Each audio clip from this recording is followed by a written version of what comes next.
Ja, grüß euch benannt und einen Sackrisch Gurden. Jetzt Kasperl. Ja. Leute. Wir behandeln heute bei der 1510 Cloud einen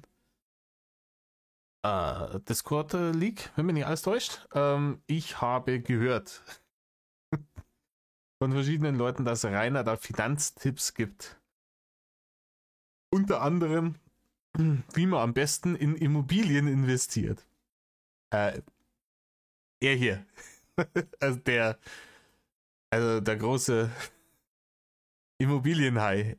Ihr wisst schon, der vollkommen intaktes Haus geerbt hat, innerhalb kürzester Zeit in eine Ruine verwandelt und an die Gemeinde verschleudert.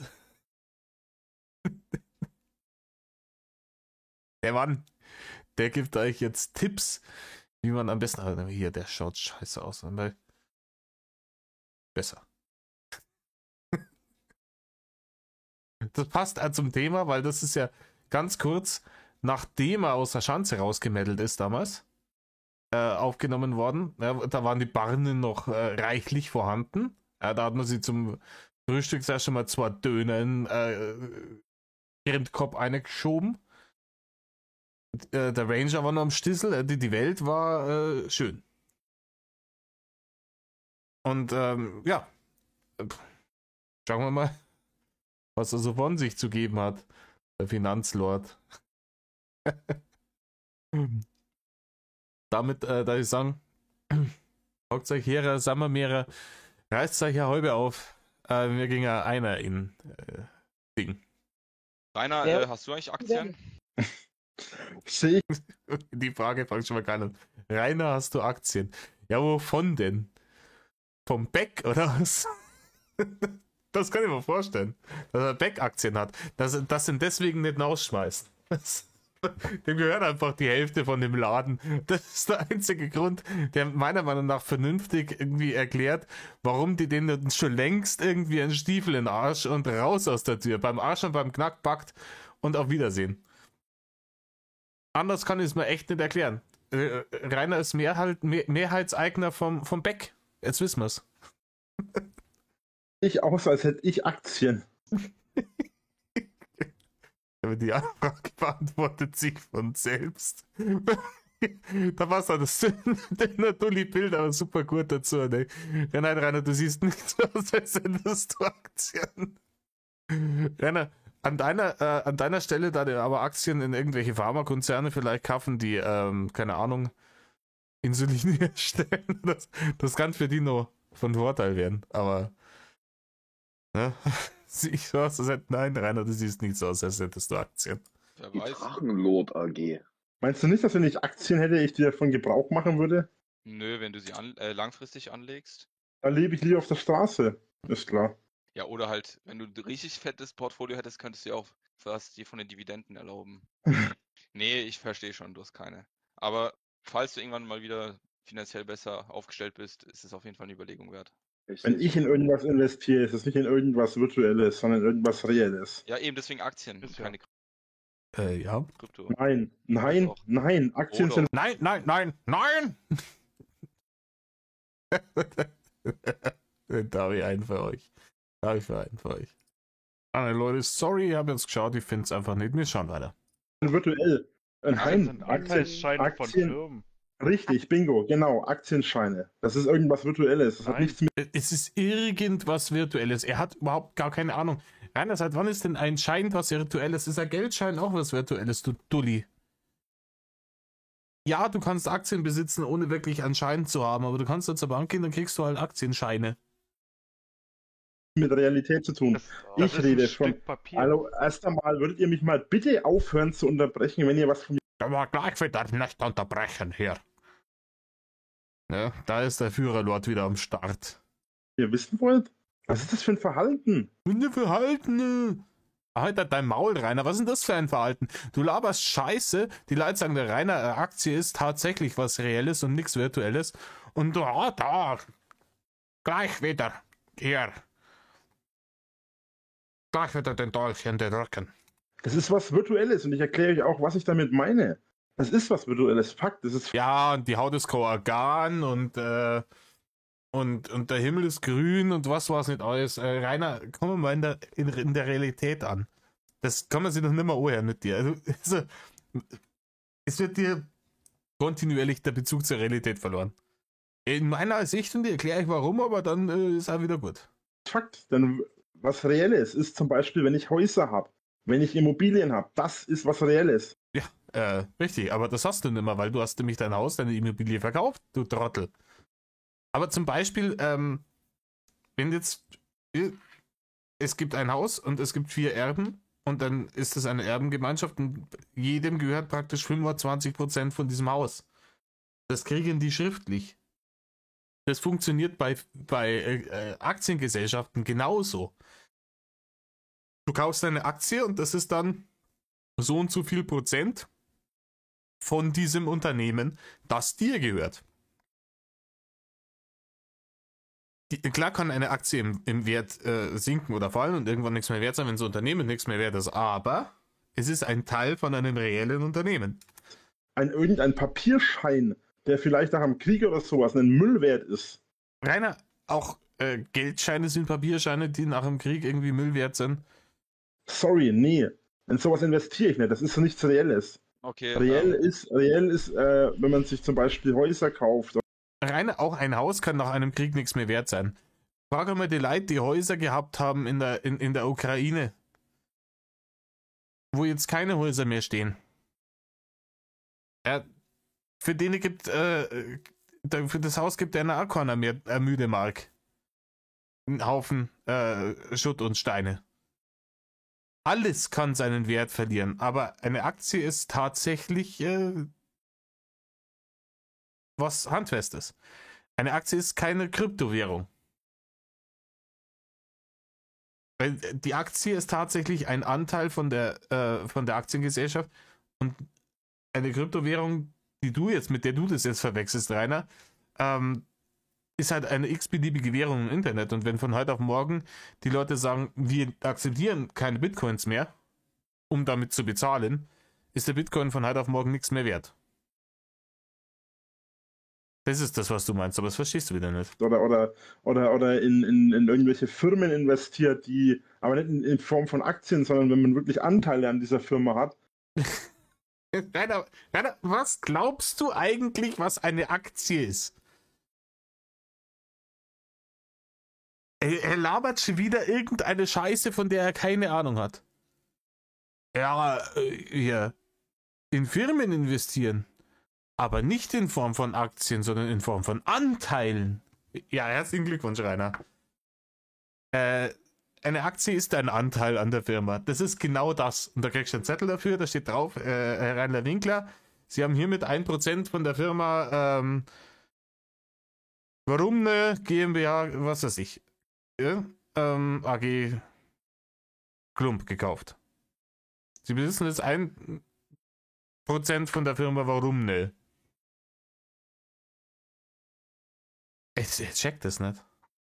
Nee, nicht in Aktien, sondern in Anteilen. Richtig. Ich hätte gern was zu trinken. Wasser? Nein, nicht Wasser, sondern H2O. Die dann auch irgendwie zum Beispiel irgendwas im Bauwesen oder sowas, in die Richtung. Sowas würde ich machen. Die dann auch sowas wie im Bauwesen oder in die Richtung. Sowas würde ich machen. Rainer, du bist ganz ehrlich, du solltest definitiv in der Bank arbeiten und den Leuten wirklich Anlagetipps geben. Also das fände ich richtig dufte. Also das fände ich richtig dufte. Aber warte mal, den da wieder. Bitte sehr. Scusi. Qualitätskunden etc. Und dann bringst du den Satz, die dann sowas im Bauwesen oder sowas würde ich machen.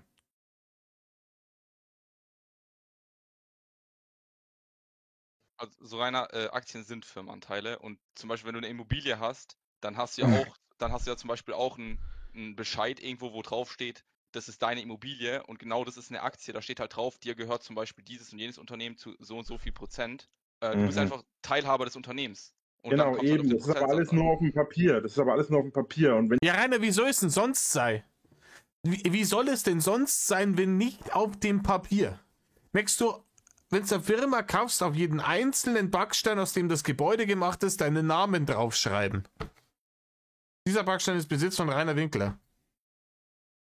Oder merkst du es abschlecken, damit es meins. Rainer, wie glaubst du eigentlich, dass die Welt funktioniert? Wenn ich aber ein Haus habe, dann ist das mein Haus. Auch Ja. wenn das auch auf dem Papier festgehalten ist, klar. Aber diese Aktien, sowas kann so schnell, so extrem in den Keller fallen. Rainer, auch dein Haus ist sehr, sehr schnell in den Keller gefallen. Das Haus, das mit dem Grundstück, das war, als du es geerbt hast, gewiss mehr wie die 70.000 Flocken wert, die du von der Bank dafür, von der Gemeinde dafür gekriegt hast. Das hat dann innerhalb von 10 Jahren einen massiven Wertverlust erlitten. Ja, weil die Hater, nein, nicht wegen die Hater, sondern wegen dir.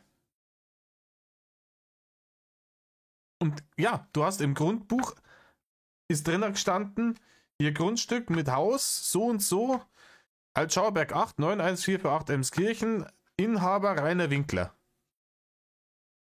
Das ist auch bloß ein Blattl Papier. Und wenn da in der Behörde sich jemand damit einen Arsch abwischt und das Ding verschwindet, kannst du nicht mehr nachweisen, dass das Haus dir gehört hat. Braucht bloß mal im Krieg irgendwas schief gehen und dann ist das weg. Aber dann sein Gebäude, wenn jetzt nicht irgendwas extrem, von einem, vor allem in Deutschland, von einem Grundstück, ja, zwangsenteignet zu werden, muss schon da muss schon die ganze Weltwirtschaft zusammenbrechen. Da muss wirklich hier alles zusammenbrechen. Da muss nicht viel passieren, Rainer. Ich sag's dir, wie es ist, da muss nicht viel passieren. Du brauchst einfach nur ein beschissenes Regime. Wenn irgendjemand das schafft, irgendwie die Regierung zu stürzen, sind wir am Arsch. Die kann dann machen, was sie will. Oder wenn irgendein Psychodiktator meint, er muss da einfallen, wie jetzt zum Beispiel in der Ukraine. Die Leute haben auch Dinge besessen, Häuser. Das interessiert aber den Putin nicht. Ja, hier der Donbass, das war vorher Staatsgebiet der Ukraine. Das steht auch immer noch auf sehr, sehr vielen, das interessiert auch den Putin nicht. Rainer, deine sogenannten reellen Werte sind genauso vergänglich wie die digitalen. Es geht bei allem, was du hast, immer bloß darum, wie viel Geld gibt da jemand dafür. Ja, deine Schanze war 70.000 Euro wert, weil die Gemeinde bereit war, dir 70.000 dafür zu geben. Wenn es nur ein Angebot gegeben hätte und der hätte gesagt, ich gebe da 5 Euro dafür, dann wäre sie 5 Euro wert gewesen. Und da kann das so früh ein Haus sein, wie es will. Ein Firmenanteil, du brauchst bloß die Firma pleite gehen, zack, passt nichts mehr, ist nichts mehr wert. Ja, aber wenn ihr Aber du hast doch gerade gesagt, dass du in Firmen investieren würdest als Anteilsnehmer. Ja, aber jetzt hast du auf einmal, ja, aber wenn die pleite geht, dann ist der Anteil von der Firma nichts mehr. Das ist richtig, Rainer. Dann kannst du ins Gebäude gehen, kannst du ein bisschen Kupferdraht aus der Wand ziehen und das noch verkaufen, aber ansonsten war es das. Dann hast du richtig erkannt. Aber das war doch gerade eben nur dein großes Geschäftsmodell. Hier eine Firma so mit Bauen und so, was weiß ich. Kriegst es mal nicht mit. Wenn dir 51% davon gehören, dann gehört dir die Firma im Grunde. Ja, was bringt dir das, wenn die Firma bankrott ist? Nein, ich meine ja bloß, weil du gerade gesagt hattest, dir gehört dann die Firma nicht oder du würdest halt in eine Firma investieren, aber wenn du 51% von diesen Aktienscheinen hast von der AG, dann gehört dir die Firma. Ja, prinzipiell hat der Rainer recht, man sollte nicht in ein einziges Unternehmen investieren, das ist viel zu risikoreich. Natürlich. Aber Hör auf, ihm Honig ums Maul zu schmieren, das ist doch unfassbar. Ja, Rainer hat recht, man sollte nicht nur in einen... Das hat er überhaupt nicht gesagt und er hat nicht recht, er hat einfach Scheiße gelabert, weil er absolut keine Ahnung hat, wie der Aktienmarkt funktioniert. Ich bin jetzt nicht irgendwie ein großer Spekulant, so einen riesengroßen IQ da drin habe ich auch nicht. Aber ich weiß, dass der Firmenanteil und der Aktie das gleiche sind. wenn man Am sinnvollsten ist es, wenn du in Immobilien investierst. Das ist eine Tatsache. Das ist einfach Fakt. So wie du, Rainer, der Immobilie gehabt hat, sie runterverasselt hat und dann verschleudert. Das ist richtig sinnvoll. Am sinnvollsten ist es, wenn du breit investierst, auch in Immobilien zum Beispiel, aber halt generell in... Der Rainer hat breit investiert, in sein Arschgebirge hat er breit investiert. Er hat erst wieder Büdel gesehen da beim Furchenloch. Ja, Rainer braucht 2 Sitze im Zug. Wenn der Zug fährt, braucht er 2 Sitze. Das Arschgebirge passt auf einen Sitz nicht mehr drauf. Alles möglich investiert. Außer Renten. Und es gibt ja Rainer, es gibt ja auch Firmen, die sind sehr sicher, so zum Beispiel so eine Sicherungsfirma, die Allianz zum Beispiel so, die gibt es schon, keine Ahnung, seit 1800 oder sowas. Macht einfach, wie ihr es für richtig haltet. Ich werde nichts mehr dazu sagen, weil es absolut uninteressant ist, was ich sage. Ich habe gewisse Vorstellungen davon und die werde ich auch nicht jetzt irgendwie groß erklären. Ich habe euch gesagt, Rainer, du hast nicht gewisse Vorstellungen davon, nein, du hast einfach keine Ahnung, weil du wieder brunzbieselblöd bist. Du hast keine Ahnung von Tuten und Blasen und vom Scheißen und vom Arsch abwischen. Du hast von gar nichts eine Ahnung, weil du der dümmste Mensch auf diesem scheiß Planeten bist. Aber du hast einfach mal wieder dein schiefes Schandmaul aufgerissen und einen auf großen Finanzexperten gemacht. Und jetzt haben die Leute erklärt, dass das so nicht stimmt, was du da laberst, weil es einfach hanebüchener Bullshit war. Und jetzt heißt ja, jetzt wird darüber nicht weiter diskutiert, ich habe da meine Meinung und das ist fertig und bums aus, Nikolaus. ich sehe das als unsicher Ja, und die Haut ist kein Organ, Rainer. und deswegen werde ich das auch nicht machen. Punkt. Und damit ist das Thema für mich auch durch. Das ist ja in Da Ordnung. braucht man jetzt auch keine Stunde lang diskutieren drüber. Nee, es ist in Ordnung. Immer wenn irgendjemand etwas sagt, was Rainer nicht hören will, heißt, ja, Punkt, Debatte beendet, da brauchen wir jetzt nicht mehr diskutieren, ja, Feierabend. Lord Korea hat gesprochen. Es ist ja auch, wie gesagt, ich habe dir auch zum Teil recht gegeben. Einzeln, ich würde auch Kleine Immobilien, sondern eine große Immobilien, die du vermieten kannst, ordentlich vermieten kannst. Ja, aber ich würde mir den Stress gar nicht antun. Da brauchst Ist du halt aber einfach auch sinnvoller, weil ein Gebäude, ein Haus vermieten kannst du immer. Ja, aber es kostet ja auch erstmal einiges in Startkapital, ne? Also so ein Haus, Ja. ich weiß nicht. Es kostet Startkapital, es kostet Steuer jedes Jahr, Grundsteuer. So ein Haus ist sehr wartungsintensiv, da musst du viel Arbeit und Geld reinstecken. Ja. Was Rainer natürlich nicht gecheckt hat. Wir haben alle mitgekriegt, was Rainer die letzten 10 Jahre mit der Schanze gemacht hat von innen.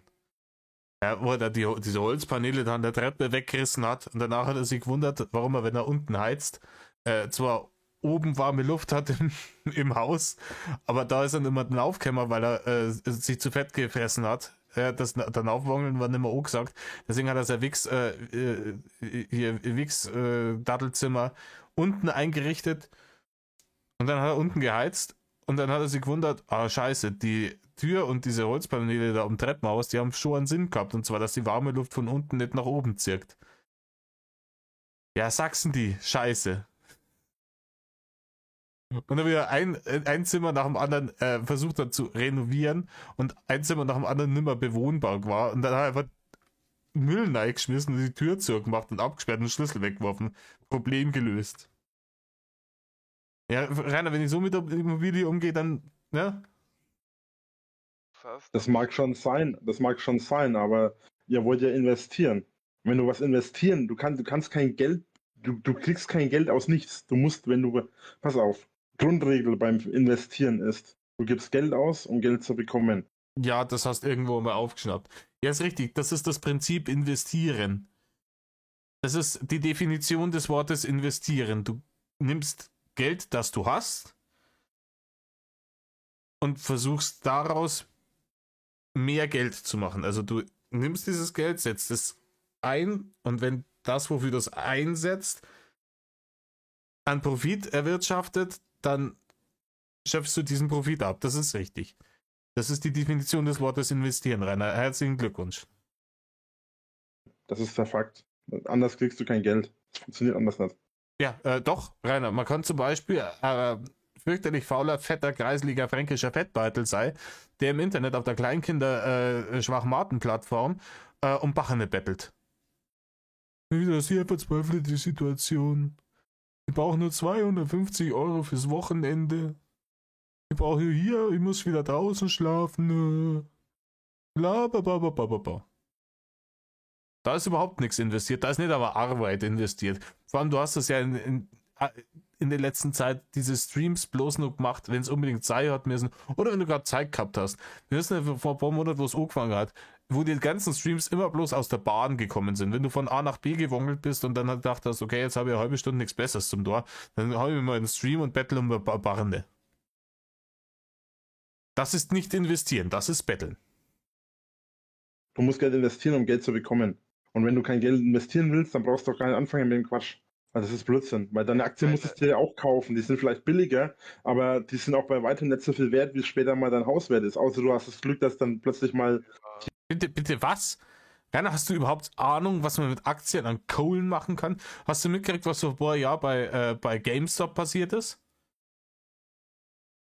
Als ganz, ganz viele Spekulanten die GameStop-Aktie geschortet haben und sich dann ein paar tausend Leute von einem Reddit-Server zusammengetan haben und GameStop-Aktien gekauft haben, wie die Gasnarischen, und dadurch die Leute, die geschortet haben, Milliarden verloren haben.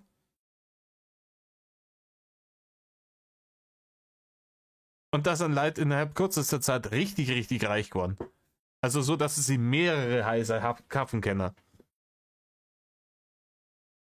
Aber das Haus ist dann irgendwann bei mir wert aus Aktien. Ja, das kommt ganz drauf an, was ich für Aktien kaufe. Ja, wenn ich von der Winkler AG Aktien gekauft habe, ja, dann ist ein Haus gewiss mehr wert. Aber wenn jetzt irgendjemand vor 20 Jahren in Amazon investiert hat und einen Haufen Pulver dann eingesteckt hat, dann wird er wahrscheinlich sich heute mehrere Häuser leisten können. Hier ein Typ von WhatsApp kommt und das für 50 Millionen verkauft oder was weiß ich, dann hast du vielleicht das Glück, dass deine Aktien plötzlich das 20.000-fache wert ist, aber ansonsten auch nicht. Übertrieben gesagt, jetzt kommt mir jetzt einer mit 20.000-fache. Wolltest du gerade schon machen, wa? Nein. Ja, Nein, ja. halt dein Maul rein, oder was? Wie gehst denn du mit den Leuten um? Was ist denn los hier? Alter, da werden einfach Leute aus dem Discord, die im Übrigen bezahlt haben, um auf diesen Discord zu kommen. Das darf man nie unerwähnt lassen. Die Leute, die da auf seinem Discord sind, ob es jetzt Hater sind oder nicht, das sind alles Hater, sagen wir mal ehrlich. Aber die Leute, die da auf seinem Discord sind, vielleicht bis auf diesen einen komischen, speerlutschenden Mod da von ihm, den Leute immer bannt. Aber das wird sich am Schluss auch rausstellen, so Haters. Vollkommen wurscht. Die haben ihm Geld bezahlt. Die haben ihm ein TikTok-Abo ausgeschmaßt, damit sie auf seinen geiseligen Discord-Server kommen können. Und so redet er mit denen. Wolltest du sagen, oder? Ja, genau. Halt nur der Maul. Ich weiß es alles viel besser. Ich äff dich schon mal nach, bevor du überhaupt irgendwas gesagt hast. Ja, herzlichen Glückwunsch. Einwandfrei Fanmanagement betrieben, Rainer. Einwandfreies Fanmanagement. Das Problem ist halt wirklich ein Haus, also selbst im Dorf oder so, da bist du ja schon, ich sag mal, bei 80.000 Euro und das ist jetzt kein dolles Haus, sag ich mal. Ja, 80.000, wo kriegst du ein Haus für 80.000? Ne? Aber ASB 8 hast du vor 2 Jahren ein Haus für 80.000 gekriegt. Mit Grundstück und eingestürzter Bulldog-Halle. Müllbeutel von 10 Jahren, die nicht entsorgt wurden, inklu. Genau. Und unten war schon Prepaid, Stromzähler war schon vorinstalliert. Also das komplette Luxusprogramm. Muss das japanische Bad musst du selber neu bauen. Das will ich auch gerne wissen. Ja, doch, das geht doch. noch. Also erst einmal, es gibt auch durchaus Häuser für 20.000, 30.000. Das weiß ich zufällig deswegen, weil ich mir letztes Jahr eben viele Informationen darüber angeschaut habe und mir auch überlegt habe, ob ich mir noch mal ein Haus kaufe oder so. Das ist natürlich dann nicht im guten Zustand. Rainer, dir haben sie ein Haus angeboten. Sie haben dir ein Haus angeboten, du hast es ausgeschlagen, also halt dein Maul. Und wenn du in Deutschland irgendwo ein Haus für 20.000 kriegst, was nicht irgendein eurer Geräteschuppen oder ein kürzlich umgemodelter Kursteu ist, ja dann möchte ich das bitte sehen. Für 20.000 Euro ein Haus in Deutschland. Nein, du kriegst für 20.000 Euro keine Garage in Deutschland. Du kriegst keine Hundshütten in Deutschland für 20.000 Euro. Aber wer hat dir eigentlich in dein kreisliges Hirn geschissen? Da musst du halt erstmal herrichten, so nach und nach. Aber wenn du ein bisschen handwerklich was geschickt hast, dann kannst du das neben der Arbeit alles machen. Ja, wo hast du es denn hingeschickt handwerklich? Und hast du es DHL oder mit OPS geschickt? Ich kenne Leute, die haben sich mehrere Häuser gekauft, die haben genau so einen Job. Ja, jetzt können wir die Immobiliengumpel. Ich habe Immobiliengumpel, die haben sie Häuser gekauft und dann haben sie die hergerichtet und dann fürs 10-fache weiterverkauft. Gehabt wie ich, die haben sich einfach ein Haus gekauft für 20.000, haben Kredit aufgenommen, haben da ein bisschen was reingesteckt, haben das so gemacht, dass man da schon mal drinnen wohnen kann, weil jeder sucht Mieten möglichst billig. Dann hat er da Leute reingesetzt, der hatte innerhalb von 5 Jahren hatte der seine komplette Ausgaben drinnen, die er ausgegeben hat, und hat aber zwischendurch noch einmal irgendwie 6.000 Euro, 16.000 Euro aufgenommen, um dann nochmal die Heizung neu zu machen und noch ein paar Kleinigkeiten zu verbessern und Rainer, ohne eine Heizung vermietest du auch die größte Bruchbude nicht in Deutschland. so weiter. Was er dann den Mietern wiederum, wenn die Mieter drinnen waren, hat er das denen nochmal als Aufschlag draufgegeben, der hat jetzt das renoviert, bla bla bla bla bla, die wollten das unbedingt, also hat er das gemacht, dafür hat er ihnen aber nochmal, keine Ahnung, 50 Euro Miete pro Monat draufgehauen oder so, und dann hat er innerhalb von 5 Jahren hat er seine gesamten Investitionen, oder 6 Jahre hat er seine ganze Investition. Für 50 Euro Miete Aufschlag im Monat, da hau er komplett neues Heizsystem in ein Haus rein. In 5 Jahren. Alter, was laberst du wieder für eine utopische Scheiße? Da sieht man mal wieder, Rainer hat sich absolut null damit beschäftigt, was der Erhalt von so einem Haus kostet. Jeder kleine Schiss, den du an diesem Haus machen musst, geht ins mindestens dreistellige. Und dann bloß, wenn du jemanden kennst, der dir dabei helfen kann. Du brauchst im Endeffekt jemanden, der sich mit Fenster auskennt, irgendein Schreiner. Du brauchst im Endeffekt jemanden, der sich mit Mauerwerk oder mit Isolierungen auskennt, irgendein Maurer. Du brauchst jemanden, der Gaswasser Scheiße hat, wenn was mit dem Klo nicht stimmt oder der Heizung streikt. Du brauchst eigentlich immer irgendjemanden, den du kennst, der da ansonsten zahlst du die dumm und damisch. Und wir wissen einfach, wieder wie Rainer einfach die letzten Jahre, jedes Mal, wenn er 5 Mark in der Tasche gehabt hat, hat er das für irgendeinen Schrott rausgeschmissen. Der hat 3 von diesen kleinen Plüschbuhus gehabt. Aber keine funktionierende Heizung. Aber eingeschmissene Fenster. Aber eingestürzte Bulldog-Halle. Aber. Aber die Buhus, die waren wichtig. Und irgendwelche Spiele auf Steam, die waren wichtig. Prostata-Massagegeräte, die waren auch wichtig. Alles war wichtig. Aber um sein scheiß Haus hat er sich nicht gekümmert. Und jetzt verzeugt er der Arm von, ja, wie man Haus renoviert und dass man da einen Gewinn damit macht. Wieder zurückgehabt und ist dann schon ins Plus gegangen und hat dann, nochmal 5 Jahre später, hat er dann wieder das gleiche gemacht, hat wieder mehrere Häuser gekauft, zu dem Zeitpunkt dann schon 5, 6 Häuser und hatte dann am Ende irgendwie 30 Häuser. Rainer, du hast mit irgendeinem Trottel Monopoly gespielt, verzeih mir doch nicht von irgendjemandem, der 5, 6 Häuser gekauft hat. Willst du mich verarschen? Ich glaube, Rainer hat mit irgendjemandem Monopoly gespielt und jetzt verwechselt er das so wieder mit der Realität. Ja, da hat er ein Haus gekauft und dann sind Leute, die unbedingt da rein wollten, Miete, und dann haben die einen Haufen Kohle dafür gezahlt und davor hat er dann nochmal 5, 6 Häuser gekauft. Rainer, du redest von Monopoly, nicht von der richtigen Welt. Häuser inzwischen. Also im Übrigen, Wongelopoly, wer das Video noch nicht gesehen hat, schaut euch das so, ist bombastisch. Ich habe mich scheckig gelacht. Also mittlerweile vielleicht sogar schon wieder mehr. Ich habe den das letzte Mal vor 3 Jahren gesehen. Und ich habe mit dem damals zusammengearbeitet in der Firma. Und der hat ja, genau, du hast mit dem in der Firma zusammengearbeitet. Rainer, Punkt 1, du hast noch nie irgendwo gearbeitet. Weil dieses unfähige Umeinanderwongeln von dir nicht als Arbeit zu bezeichnen ist. Ansonsten hätten dich die Leute nicht permanent überall hinausgeschmissen. Entschuldigung. Und ich wette was, niemand aus keinem von diesen Betrieben, in denen du jemals angestellt warst, hat sie gedacht, wow, der ist weiter, mit dem möchte ich nur Kontakt halten, weil das war so ein guter Handwerker. Die haben gesagt, der ist gut weiter, hoffentlich muss ich den in meinem Leben nie wieder sehen, weil mir der Dampf schon aus die Ohren geschossen ist, wenn ich den in der Früh, wo ich ihn aber beim gesehen habe, den bläden Fettbeitel. Weil man gedacht habe, was macht der Heid wieder kaputt, was ich danach ausbaden darf, und dann muss ich wieder eine Stunde länger bleiben. Hat das immer wieder gemacht und der hat... Und der war Leiharbeiter auch? Nee, der war kein Leiharbeiter, das war ein normaler, der war festangestellt und das war aber ein normaler Arbeiter bei denen, der hat auch bloß irgendwie 3 Euro mehr verdient als ich damals.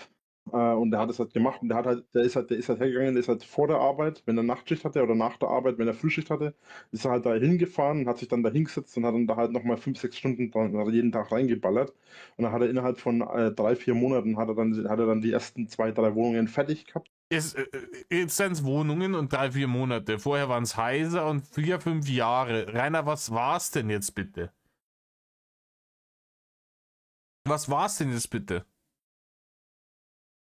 War's Hogwarts, oder? Kann man das Schreckens auch noch drunter baut. Aber da muss man Parseltang reden, damit man dann reinkommt. Und da ist die Heizung drin, oder? Was? Aloha Mora, Rainer. Das sind auch wieder Geschichten aus dem Polanergarten. Verzeih mir doch keinen Scheiß. Da hat er dann erstmal geschaut, dass er eine Wohnung fertig kriegt, dann hat er die direkt vermietet. Da hat er auch schon direkt einen Mieter gehabt, bevor die fertig war, hat er schon einen Mieter gehabt, der dann einen Monat später einziehen wollte. Dem habe ich dann auch 1-2 Mal geholfen dabei. Sonst gemacht damals. 1-2 Mal dabei geholfen, wie wir das dann gemacht haben. Und dann schön mal einen Tag lang komplett Fliesen gelegt, einen Tag komplett gestrichen, einen Tag komplett. Ja, du hast Fliesen gelegt, Rainer. Du hast Fliesen gelegt, Rainer. Jetzt steigert er sich in irgendeine vollkommen hanebüchene Scheiße. Nein, das kann sich kein Mensch mehr ausdenken. Komplett irgendwie Rohre verlegt und so weiter. Natürlich jetzt nicht in der Reihenfolge, versteht sich. Was denn für gekauft ist? Alles. Rainer, du hast in deinem Leben noch nie ein Rohr verlegt. In mehrerlei Hinsicht. Nee, das ist ein Freund von mir gewesen. Das habe ich alles mal so gemacht. Ja, der hat damit Millionen verdient mit Immobilien. Ja, der ist jetzt super reich und hat 5-6 Häuser, das in einem Jahr gekauft. Aber ich hab das umsonst gemacht, weil ich sogar der Kerl bin.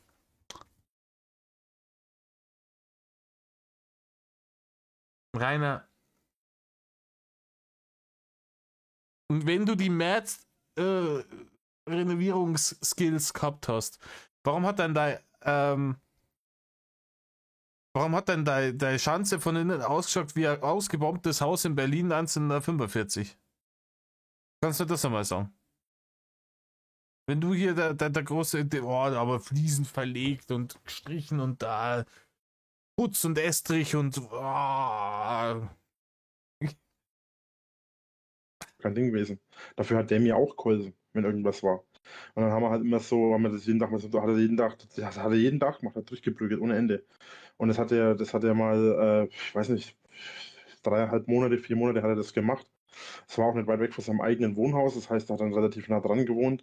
Und dann war die erste Wohnung war schon vermietet, war schon 1,5 Monate, bevor er die überhaupt vermieten konnte, war die schon vermietet. Also da war keiner drin natürlich, sondern es war dann für den Zeitraum, in 1,5 Monaten war die dann vermietet. Später. Und dann hat er das soweit fertig gekriegt und dann sein Mieter, das war auch ein Kumpel für uns damals, mit dem wir zusammengearbeitet haben, der auch teilweise mitgearbeitet hat, also wusste der auch, was da gemacht wird und so weiter. Und der hat dann da, ich glaube, 250 € gezahlt. War das eine Wohnung oder ein Haus? Das war ein Haus mit mehreren Wohnungen darin. Und pro Wohnung 250? Ja, das waren aber Einzimmerwohnungen, ne? Ja, klar. Und vor allem, das war ja noch eine andere Zeit. Ja, das ist vor 10-12 Jahren gewesen. Genau, Rainer. Vor 10-12 Jahren hast du dann. Ach komm. Es war ein Haus mit mehreren. Na, also ganz ehrlich, Leute. Nee, sogar vor mehr als 12 Jahren. Ja, was ist jetzt los? Wieso ist der Stream jetzt aus? Ach nee, doch, der Stream ist aus. Wieso das? Also ich habe Alleine verstanden. Ich meine, bei und die zweite Wohnung, die fertig war, war auch schon vermietet. Das wäre eigentlich meine gewesen. Ja, zu dem genau. Zeitpunkt hattest du schon das Haus oder? Nein, zu dem Zeitpunkt war mein Vater noch am Leben. Ich wollte ursprünglich, bevor ich aus dem Haus raus bin, bevor mein Vater gestorben ist, hatte ich eigentlich vor, auszuziehen. Ich hatte eine Wohnung und alles und wollte dann da einziehen. Das hat aber wäre nicht die Wohnung dann funktioniert. gewesen. Das wäre die Wohnung dann gewesen, ja. Okay. Kannst du den nicht jetzt noch irgendwie fragen wegen Wohnung oder sowas? Nein, ich habe zu dem ja schon seit 3 Jahren keinen Kontakt mehr, beziehungsweise ich hatte schon länger keinen Kontakt mehr zu dem. Außerdem sind die Wohnungen mittlerweile längst alle vermietet. Das ist ja, wie gesagt, das war ja vor 12 Jahren oder was. Ja, aber Rainer, der kauft auch heißer wie andere Leute Semmeln in der Früh. Ja, da sagst du aber das nächste Mal, wenn du dann mal wieder 5-6 Häuser kaufst, ja, dann vermietest du mal halt eins davor. Ich bin doch sogar ein Spätzle von dir, hilft er dann beim Renovieren und alles. Ihr habt auch früher auch umsonst geholfen. Ja, da geht doch sicher was. Oder, Rainer? Wenn er das nächste Mal wieder in Bruchbuden-Discount geht und dann mal richtig einen Einkaufswagen voll macht und sie wieder 6-7 Häuser gekauft hat. Dein Kumpel, Alter, du bist so ein brunzbläder Vollidiot, das kann man sich nicht mehr ausdenken. Sag mal, wen glaubst du eigentlich mit dieser Räuberpistole verarschen zum Kenner? Das sind wir wieder bei diesem Ding, warum ihn keiner mag. Jeder weiß, dass das erstunken erlogen ist. Das hat er sich gerade aus seinem fetten Arschgebirge rausgezogen. Jeder weiß das.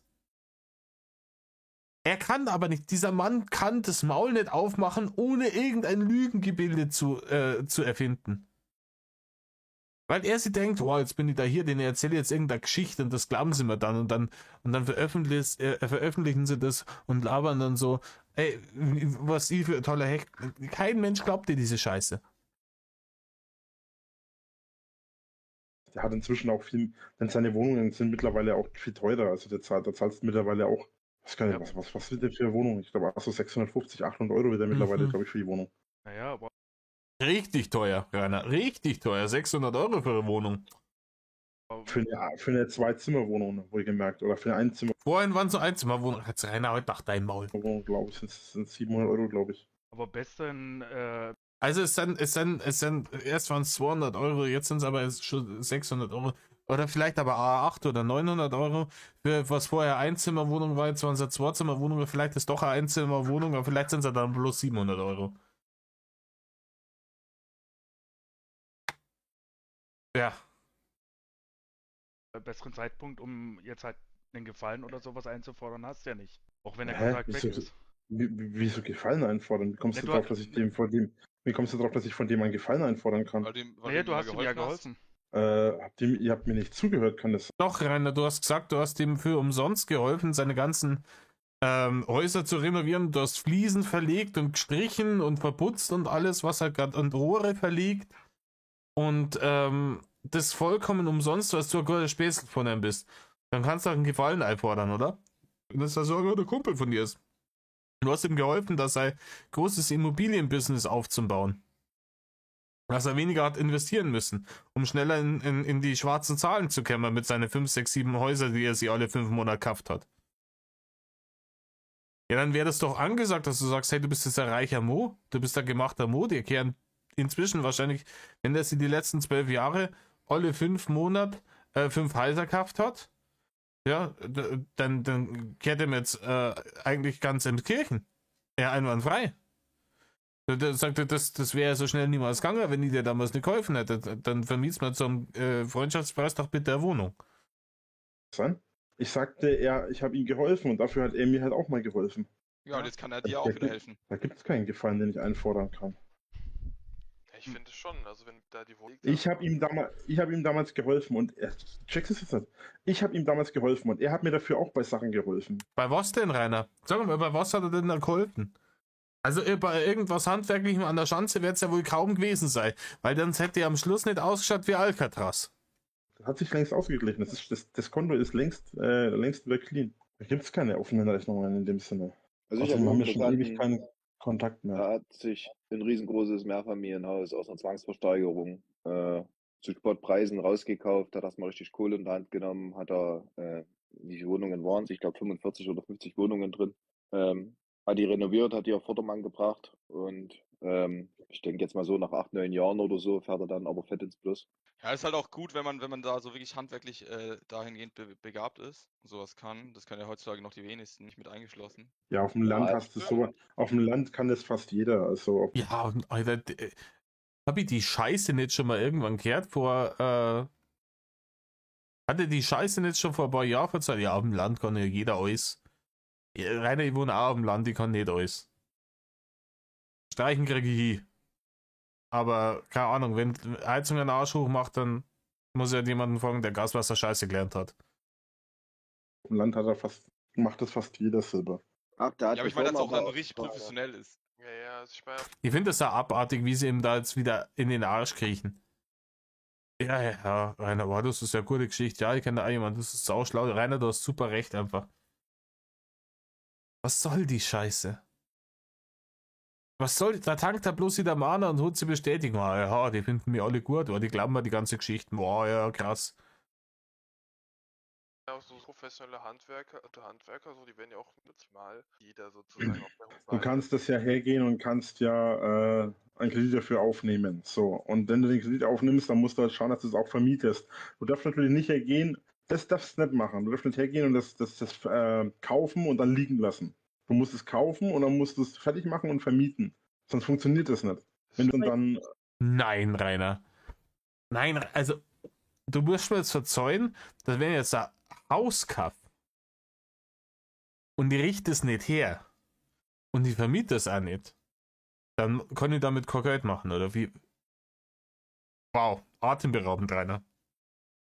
Das ist eine absolut neue Erkenntnis für mich. Kann man nicht vorstellen. Ich hätte jetzt gedacht, ich kaufe das Haus, dann reiße ich zuerst einmal innen alles raus, dass alles ausschaut wie Arsch, dann stopfe ich es mit Müll voll bis unter das Dach und dann lasse ich es von der Gemeinde für einen Sportpreis, Bruchteil von dem, was es früher mal wert war, abkaufen, kaufe mal einen kleinen blauen LKW davon und fahre in die Walachei, obwohl ich weiß, dass ich bald keinen Führerschein mehr habe.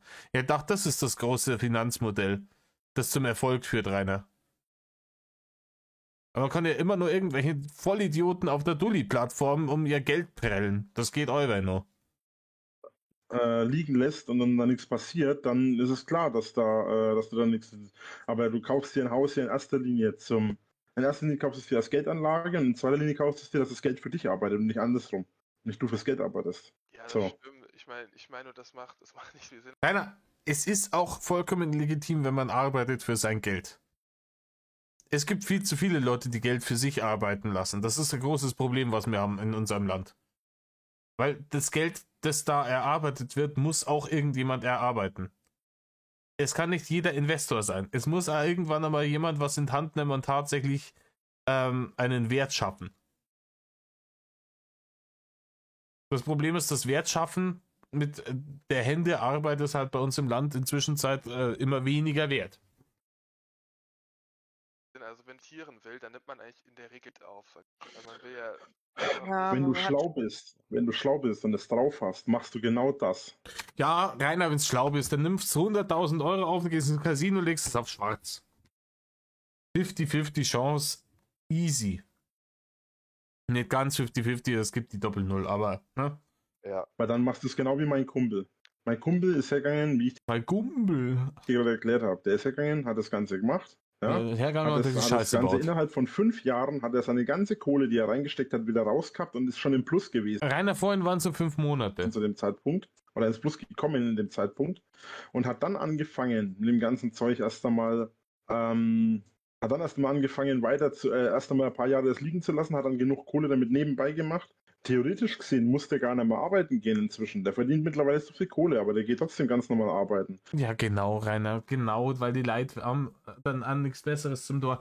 Die sind nebenher um 20 Häuser mit jeweils 10 Eigentumswohnungen kümmern müssen. Die haben da nichts Besseres zum Tor, als nebenher nur als Spangler zum Arbeiten. Du brunzbläder Vollidiot. Denk halt einmal 5 Sekunden über die Lügengeschichten nach, ob sie ansatzweise realistisch sind.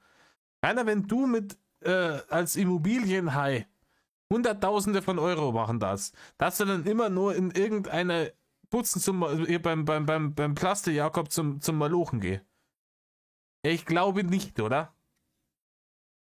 Und macht das alles nebenher. Und die ganze Kohle, was er nebenher macht, die ist natürlich auch angemeldet und alles, macht er alles nebenher. Und die ganze Kohle, was er damit macht, das ist später seine Altersvorsorge. Und wenn er dann irgendwann keinen Bock mehr hat, verkauft er die ganze Scheiße für das Dreifache, wo er es gekauft hat. Und dann noch die Miete dazu. Das heißt, er hat auch keine Probleme mehr mit den Mietern. Und dann hat er ausgesorgt. Der Typ, der hat's voll drauf. Und da kannst du mit deinen ganzen Aktien, das garantiere ich dir, wenn du nicht zufällig eine Aktie von YouTube oder sonst was hast, oder so großen kranken Firma, dann kommst du mit deinen ganzen Aktien wahrscheinlich nicht an die Kohle ran, die der in den letzten 10, 15 Jahren gemacht hat. Das garantiert. Er checkt überhaupt nichts. Rainer, du kannst wenn du das Richtige zur richtigen Zeit investierst. Also erst einmal, niemand kauft in Deutschland für 20.000 Euro ein Haus. Punkt. So. Also zumindest kannst, in das man nicht mindestens 120.000 reinstecken muss, damit es halbwegs bewohnbar ist. So weit schon mal. Mit viel Eigenarbeit. Punkt Nummer 2. Ich kann theoretisch, wenn ich Dusel habe und im richtigen Moment auf die richtige Aktie setze und da 10.000 Euro reinstecke, kann ich am nächsten Tag Multimillionär sein. Das kann passieren. Deswegen sagt man ja, dass Aktien ein höheres Risiko-Investment sind. Er checkt einfach überhaupt nichts. Aber er ist halt zu sehr damit beschäftigt, dass er sich irgendwelche wilden Storys auseinander klamusert mit irgendwelche Kumpels von ihm, die inzwischen wahrscheinlich 300 Häuser besitzen mit jeweils 200 Einzimmerwohnungen drin, die sie für 7 oder 8 oder 900 Euro oder vielleicht doch nur 6 oder 3 oder 200 Euro oder vielleicht sind es auch doch Zweizimmerwohnungen vermieten. Halt nach deinem Maul, Rainer. Garantiere ich dir. Ich bin, Und das trotz der Ausgaben, die er gemacht hat. Alter, ich kenne mich. Da Bullshit und sorry, aber du hast davon keine Ahnung, wenn ich mir das so anhöre. Weil das hat nicht das Geringste mit Glück zu tun bei dem. Das hat einfach nur damit zu tun, dass er seine Zeit, die er da hatte und da reingesteckt hat und die er sich da genommen hat und das, was er da gemacht hat, ja, das ist einfach die Zeit, die da drinnen steckt und die Arbeit, die da drinnen steckt. Der hat da 5 Jahre dran gearbeitet. Rainer, von dem Begriff Arbeit hast du überhaupt gar keine Ahnung. Das solltest du raussetzen. Rainer, dir sollte es verboten sein, das Wort Arbeit überhaupt nur in den Mund zu nehmen. Wenn du das Wort Arbeit in dein kreisliches Schandmaul nimmst, beschmutzt es den Begriff. Das ist, wenn du das Wort Arbeit aussprichst, spuckst du damit ins Gesicht von jedem Menschen, der ehrlich arbeiten geht für sein Geld.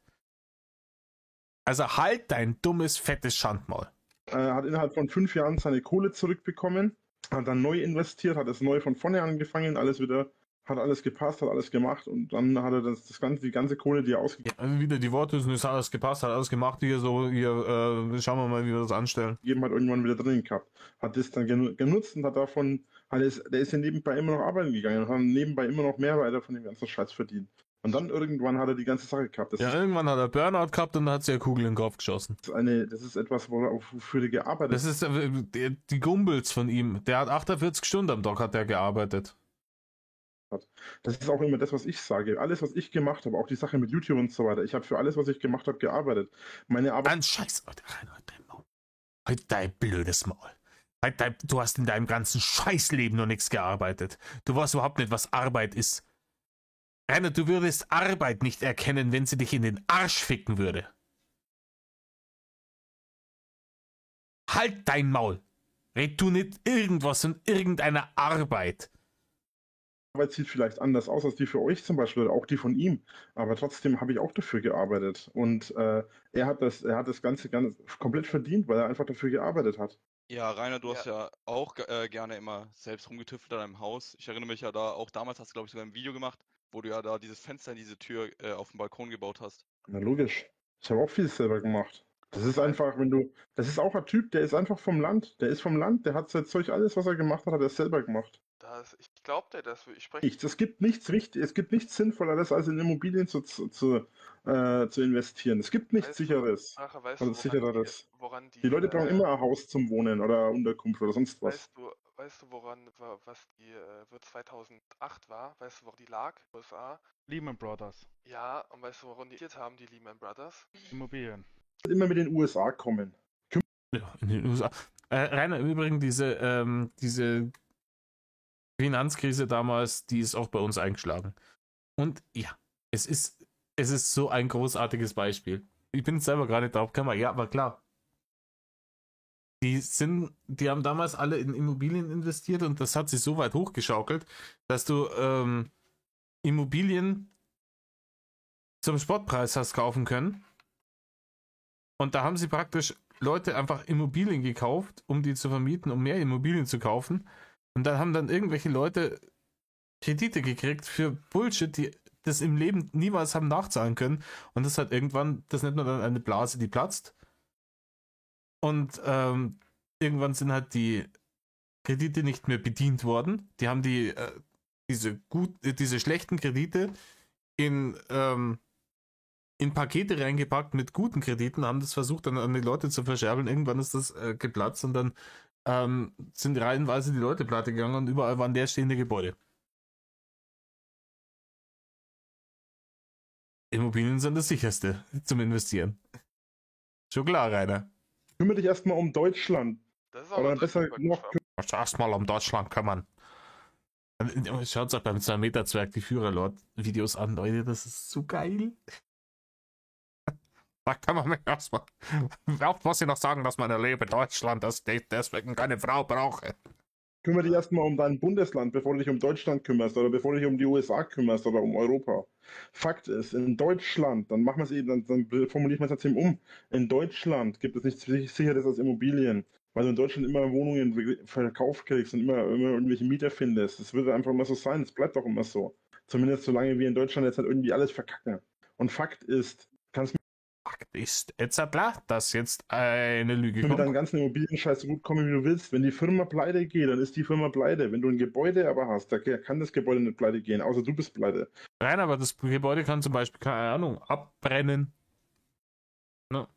Oder zerbombt werden oder Erdbeben oder was weiß ich.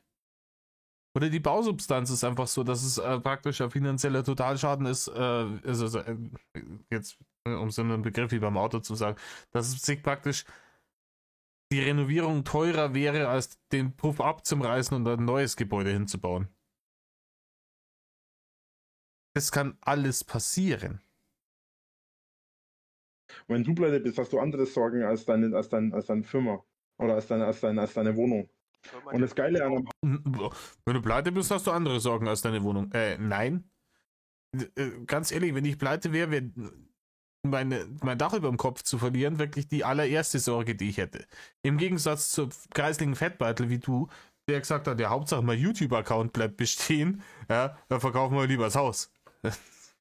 Voll Idiot, ja. Haus ist. Das Geile an einer Investition in einem Haus ist, du kannst das Haus kaufen und vermieten, oder du kannst das Haus herrichten und selber drinnen wohnen. Und du hast einfach immer eine Möglichkeit, irgendwas damit zu reißen. Wenn dir ein Gebäude gehört, hast du so viele verdammte Möglichkeiten. Du kannst das Haus kaufen, du kannst es herrichten, du kannst es verkaufen. Du kannst das Haus herrichten, du kannst selber drin wohnen. Du kannst es aber auch erben, kaputt machen und verschleudern. Das kannst du natürlich auch machen. Du kannst das Haus Und den Erlös vom Haus kannst du dann beim Bäck verfressen. Ein Dreivierteljahr lang. Und für unnötigen Nippes rausschmeißen. kaufen, kannst es herrichten, du kannst andere Leute drinnen wohnen lassen. Und verdienst mit allem Kohle. Egal wie du es machst, du verdienst damit Geld. Das ist eine Tatsache. Und du kannst nicht mit der Weltwirtschaftskrise kommen. Die Weltwirtschaftskrise sagt für den Einzelnen einen Scheißdreck aus. Außer du hast... Die Weltwirtschaftskrise sagt für den Einzelnen einen Scheißdreck aus. Weil es ja überhaupt gar nicht gesagt, dass der Einzelne tatsächlich auf der Welt wohnt. Ja, also die Welt kann ja in der Krise sein. Aber wenn ich jetzt in Altschauerberg in meinem Heißel sitze, geht mir das doch nichts mehr um. Ja, das ist also dieses, keine Ahnung, was interessiert mich der Klimawandel? Ich wohne auf der Erde. In irgendwas investiert in der Hinsicht. Aber in ein Haus zu investieren, ist nie ein Fehler. Das wird auch nie ein Fehler werden. Rainer. Da redst du mal mit anderen Leuten. Zum Beispiel die gute Frau, die dir da in Hessen diesen Hof da vermieten wollte. Ja, für die war die Investition in das Haus ein Fehler. Den hätte sie besser nicht gemacht. Weil dann danach, dadurch, dass es flach gefallen ist mit dieser Wiese und sie das dann nicht als Pferdehof hat nutzen können, das Haus für sie praktisch wertlos geworden ist und sie so verzweifelt war, dass es sogar einen kreisligen Fettbeitel wie dir für einen Spottpreis zur Verfügung gestellt hätte. Weil du mit einem Haus immer was machen kannst und der Wert von einem Haus kann zwar sinken und es kann steigen, aber ein Haus kannst du immer gebrauchen. Mit einer langen Laufzeit hast, ohne variablen Satz, das okay, weißt du was, ich habe keine Lust. Jetzt hat Rainer gemerkt, dass er sich tatsächlich mit jemandem unterhält, der da Ahnung hat und wahrscheinlich deutlich mehr Ahnung wie ich. Und das kann ja gut sein, dass der, keine Ahnung, eine Ausbildung in der Bank gemacht hat oder da arbeitet für Immobilienfinanzierung oder schießen wir ins Knie.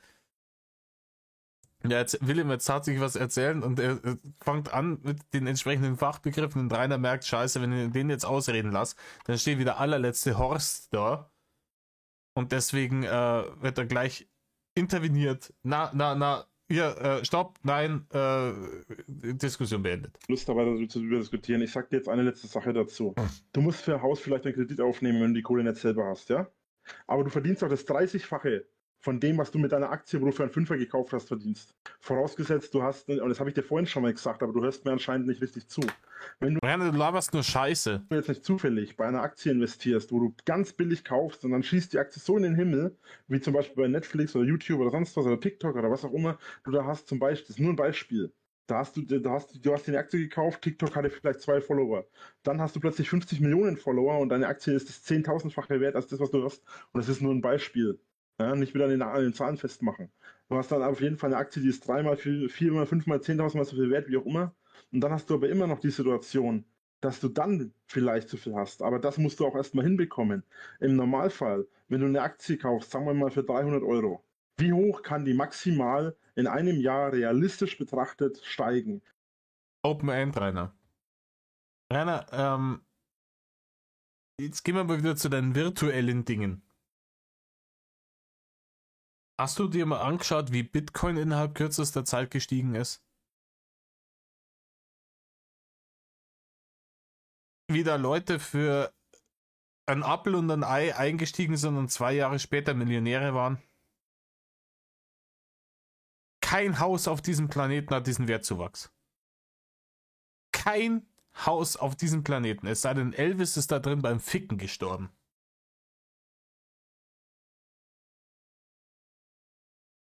Reine Aktien sind der Shit, um Kohlen zu machen. Wenn du jetzt nicht zufällig irgendwie so einen Fall hast, dass die plötzlich auf einen Schlag hochgeht. Ums Doppelte, dann hast du 600 Euro. Herzlichen Glückwunsch. Kaufst du dir ein Haus für, sagen wir mal, 20.000 Euro oder auch mal für 50.000 Euro. Rainer, niemand kauft eine einzige Aktie für 300 Euro. Jemand, der sich 300 Euro Aktien kauft, der kauft sich ein Paket. Und der steckt da 300.000 rein. Und kauft 1.000 Aktien davon. Und der hat dann 300.000 Euro gemacht. In einem Monat. Und für 300.000 Euro kann ich bei deiner Schanze 4-mal kaufen. Begreifst du das jetzt? Nein. Richtest das Haus her, hast den Kredit aufgenommen, hast vielleicht Zinsen von was weiß ich, aber du hast dann deine Mieter. Mein Kumpel hat wie gesagt, innerhalb von 5 Jahren, oder was heißt mein Kumpel, ist es ja nicht, mein Bekannter von damals, mit zusammen, mein Arbeitskollege, der hat damals, ich weiß nicht, 50.000 Euro für das Haus gehabt, weil er damals am Miete, der hat damals Rainer, vorhin waren es nur 20.000 Euro. mal einen Kredit aufnehmen müssen, in seinem Fall, aber er hätte auch mit Kredit gemacht, hat dann nochmal 10.000 als Kredit aufgenommen, sogar, soweit ich weiß. Und ist dann hergegangen und hat das Haus gekauft, hat es hergerichtet und hat innerhalb von 5 Jahren die ganze Kohle, die er reingesteckt hat, gehabt und wieder Plus gemacht. Und dann hat er aber noch nebenbei gearbeitet. Er hat noch ganz normal sein Zeug gemacht, sein Ding durchgezogen. Er hat sein Zeug gemacht und sein Ding durchgezogen. Rainer, halt doch dein Maul einfach. Rainer, es ist doch wirklich lächerlich. Funktioniert das nicht.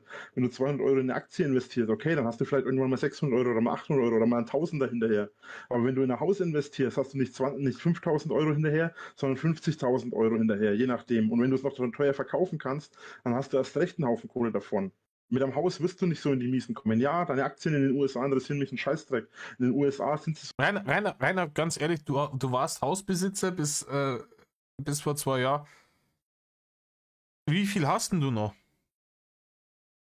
Wenn du sagst, Haus ist eine absolut todsichere Anlage, da hast du immer was davon und das kann dir niemand nehmen. Wie viel hast denn du noch? Netto. Auf dem Konto. Überm Kopf als Dach.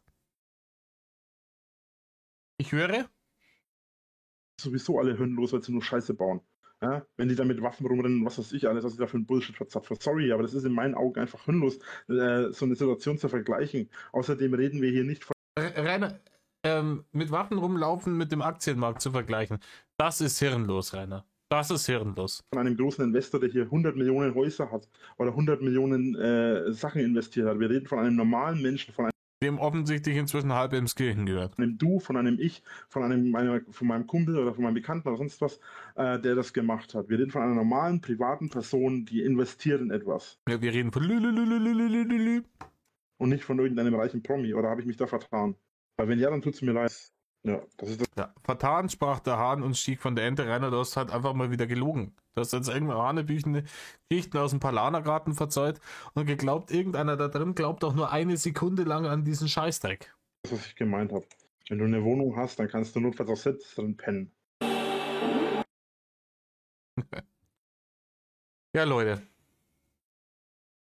Wisst ihr Bescheid? In Immobilien investieren. Da wirst du reich. Ne, Leute. Ja. Lasst euch bitte nicht vom Dicken irgendwelche Ding. Finanztipps geben. Im Übrigen hier, seht ihr, 1510 Cloud, ich werde es euch verlinken. Tut nicht, was Rainer tut. Und mehr Love.